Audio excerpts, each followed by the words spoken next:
Welcome to another episode of The Brand Called You, a podcast and podcast show that brings you leadership lessons, knowledge, experience, and wisdom from thousands of successful individuals from around the world.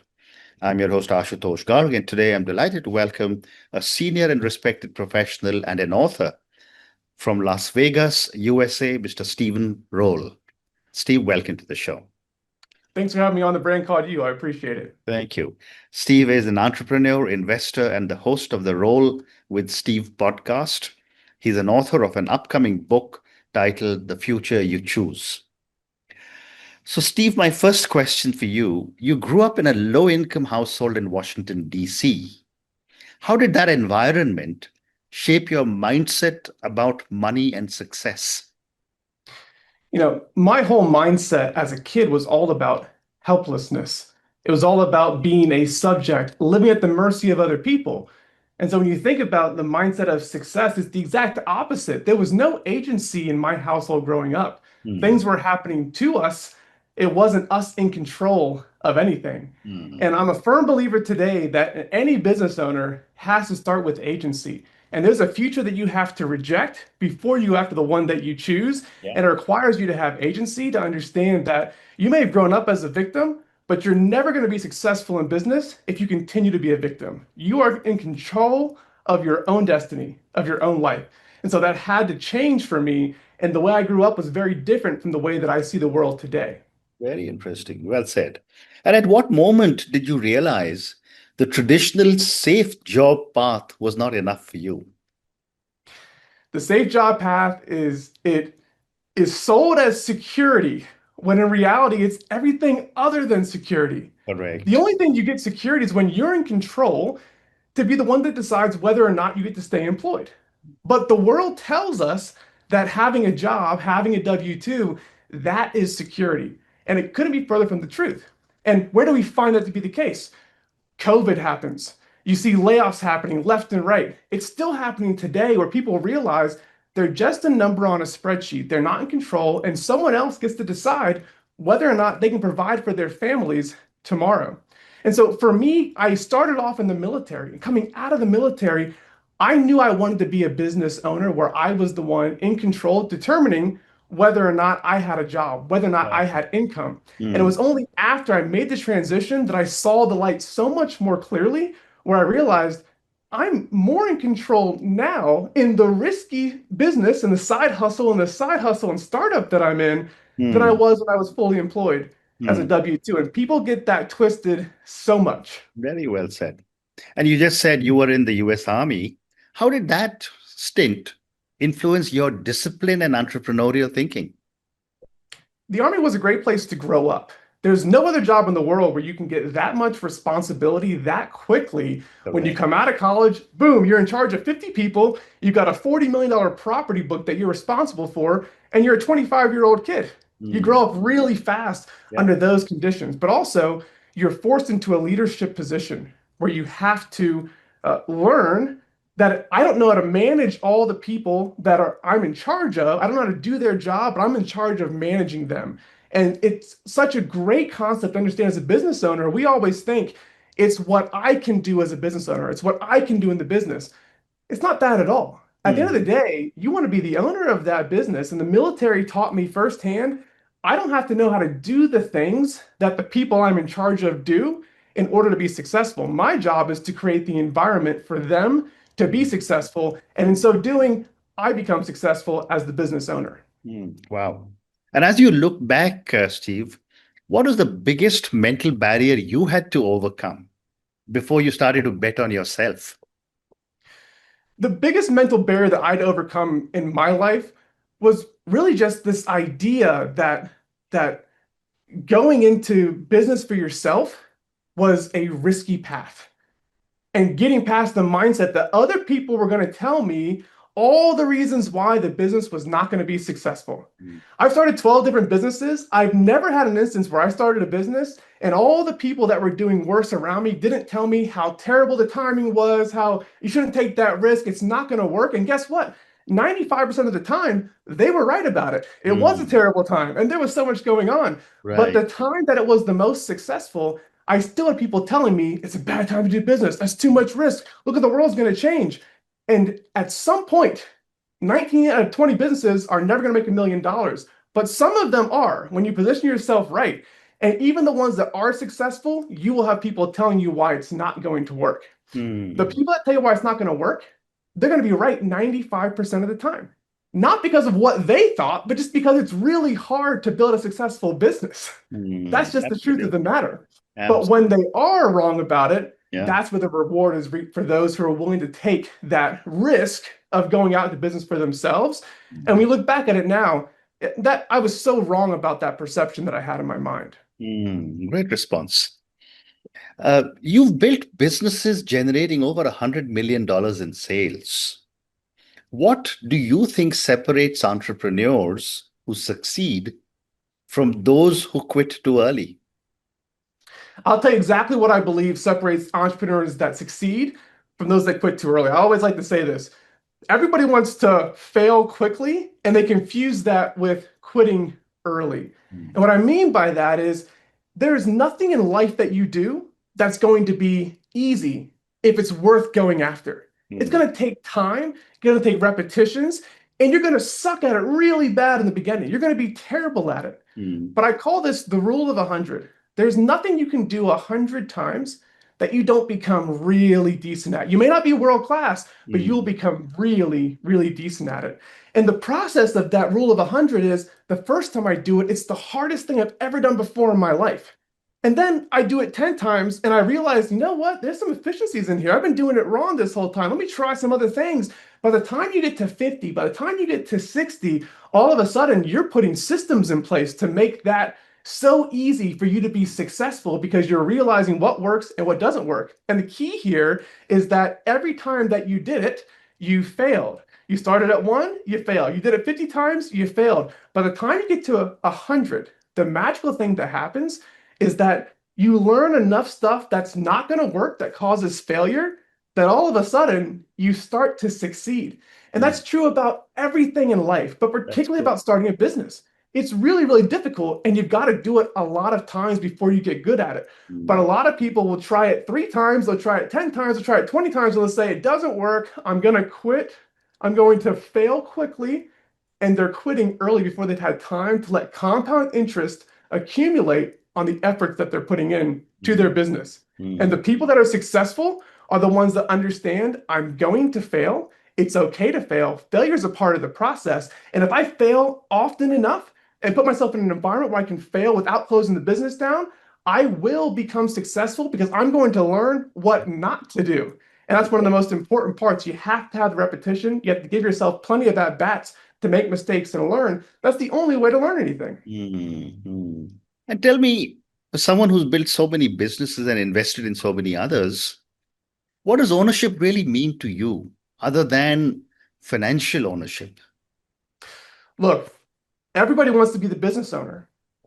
And they want to be a business owner, but they don't understand what it means to be a business owner. You don't have to be the one doing everything to own the business. Owning a business is about creating an environment where others can be successful long Mm, term. But in the beginning, most businesses start as a startup. And in the startup phase, you will be doing everything. You will be a solopreneur. You will be a business of one doing all the jobs.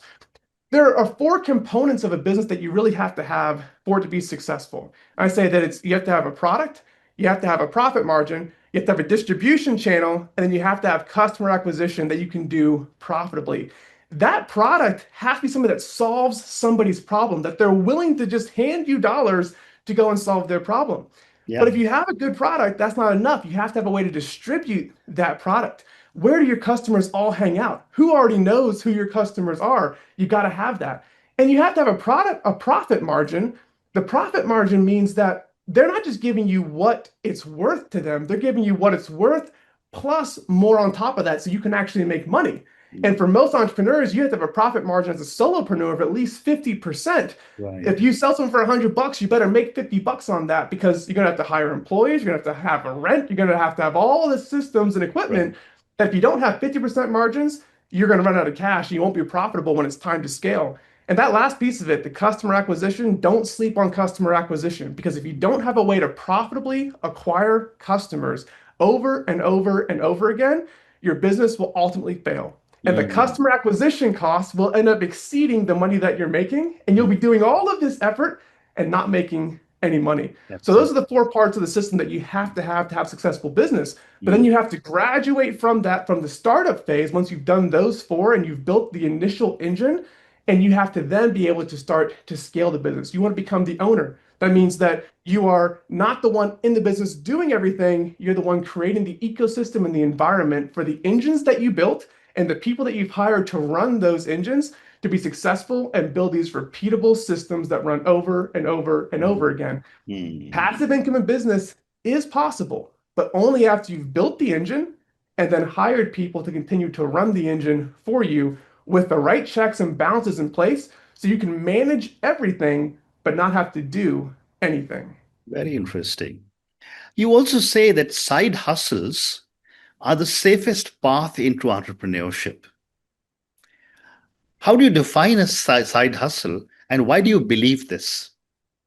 So I'll separate side hustles from the gig economy. Yeah. Gig economy, driving Uber, doing DoorDash, anyone can do those things and you'll make money on it on day one.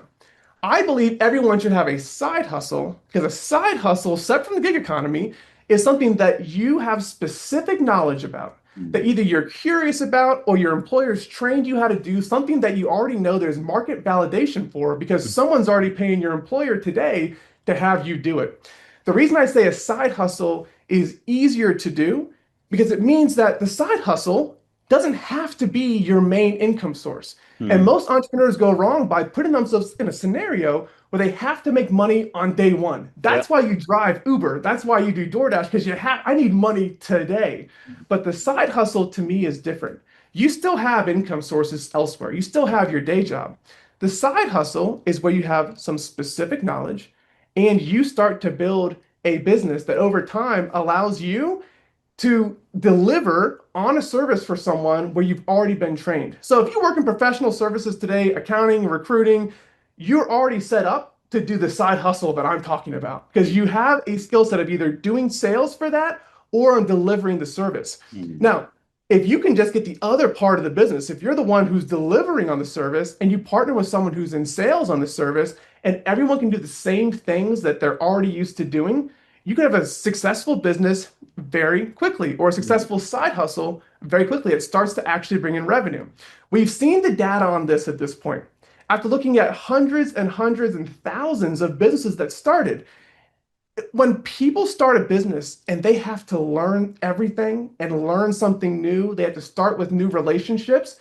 It's always an uphill battle. That's a 7 year trajectory to get Yeah. yourself to a point that the business is actually viable. Mm. But if you can maintain the same knowledge you already have, the same relationships you're already using right now, and deliver a similar service that already has validated market demand, that is the most comfortable position you can be in to have a successful business early on. It still may not work out for you, but your chances of success are so much higher when you're doing the same thing that already has validation and no one has to learn anything new. I Mm. call that the freedom first side hustle. And if you do that to start as your side hustle, it has a very high chance of turning into your main hustle where you have an opportunity to quit your 9 to 5 job and do that as your main job instead. And now you're a business owner. But too many people put their back against the wall, they quit their job, and then they go and do that side hustle. That's the wrong way to do it. Yeah. You want to have your expenses so low and you want to have the bar set so low so that all you have to do is say, hey, we don't have to make money this month, next month, or 6 months from now. This is our side hustle. Mm. But we're doing the inputs right now that will result in dollars long term, and we all know exactly what we're doing. Mm. Those businesses have an amazing potential to be successful much quicker than your average side hustle. Mm. Very well said. Steve, you've also spoken quite openly about losing millions. How did those setbacks change your perspective on risk? I have lost a few $1 million investing in businesses that I started, investing in other people's businesses. And it's all in how you think about it. Mm. Because again, let's go back to my point. You only get successful through failure. If Correct. you're not giving yourself plenty of at-bats to fail, you cannot achieve success because you're not learning what doesn't work. And Right. so it's interesting to hear that someone's lost millions of dollars investing in businesses or millions of dollars in their business. But what's really happening there is there's a learning curve associated with, oh, I know why that's not going to work. Oh, where does wisdom come from? Wisdom comes from having done it before and knowing what the end result is of the actions that you're about to take. Mm, So once you've been there, done that, you now have wisdom. And the only way to gain that wisdom in an accelerated format is to be doing or to be investing in large format to be able to get those lessons faster and faster and faster. And so, for anyone that's out there that is looking to find success, you have to be willing to take losses along the way to make it happen. And the very, great thing about the world we live in today with our yeah, connected economies, you only have to be right one time. yeah. You only have to be successful one time. And then you can afford to go and lose millions of dollars as you're learning Mm, down the road mm, because you already were right and you're giving yourself more absolutely. opportunities to be right. Absolutely. Very well said. Is there a moment in your life when you almost gave up? And if so, what kept you going? I'll tell you, early in my first business, there were a lot of times where I wanted to give up. And so much of it was the people that were around me, they had not seen me be successful yet. So Mm, they had no indication that where I was going to end up on the other side of it. They mm, saw where I was investing my dollars, and more importantly, they saw where I was investing all of my time. Every single day after I'm done with my day job, I'm now working on my business deep into the hours of the night. And that was every single day. I was so passionate about it. I was so curious about it. I was learning so much. But the reason I wanted to quit is that people told me the industry that I was working in was going to disintegrate. And they mm, told me that it was going to become illegal to sell the products that I was selling with single-use plastic involved. You know what's funny about it? All of those naysayers, they kept sending me these articles. It's not going to work. Hey, man, keep your day job. Don't go too far. When my business eventually made it, mm, they're still sending me those articles about why it's going to go away. But they've mm. been wrong and they've been wrong and they've been wrong. Yeah. All the things that they looked at as reasons why I shouldn't do it, I Mm, was ignoring. Why? Because I was seeing validated customer demand for what I was doing. There were people out there voting with their dollars, giving me money and with a really healthy profit margin for what I was doing for them and for the service I was providing. mm, All the rest of the industry going away, it becoming illegal, that was all noise. And if I'd listened to that and if I'd given in and I'd quit because, oh, so I'm going to go away anyway, why am I going to build something big in this industry? I would have really missed out. And mm, so the only voice to listen to as an entrepreneur is the voice of the market and the customer demand. And if they are pulling your product from you and trying to throw dollars to come and get it from you, it doesn't matter what all the rest of the noise is. Politics is going to happen, regulation is going to happen. It all happens extremely slow. Never happens as fast as you think it's going to. And in the meantime, there's people making cash hand over fist who are ignoring that noise and listening to the customers and listening to the customer demand. I came up selling single-use plastic and yeah. little tubes of soap and shampoo. And guess what? The industry is now changing to larger format and less tubes, but we're still selling a ton of those tubes of shampoo. One day, maybe it's going to go away. Yeah. The issue is you build a business. That business builds a brand, and Mm, that brand becomes products. So if the whole industry shifts and changes, and now you're no longer doing single-use plastic, guess what? My brand is still here. My yeah. business is still here. The customers are all still here, and I'm still here serving them in the Yeah. new way that the industry transformed into. So all of that noise of why I shouldn't have come in that made me want to Mm, quit, I'm mm, so glad I didn't listen to my friends. I'm so glad I didn't give into that mm. because I learned everything takes time, a Yep. long time to build customer relationships and get compound interest and the learning that comes from this. And now I realize that was one of the safest places to be. Looking back 10 years ago when I was just getting started, I would have been an idiot to quit. But everything inside me and everyone around me was saying, don't waste your time on this. Don't listen to your friends. Don't listen to your family. Listen to customers and market demand and let it lead you. Very interesting. Steve, let's come to your book now. You've got a new book coming out, The Future You Choose. Tell me about your book and what was the inspiration to write it?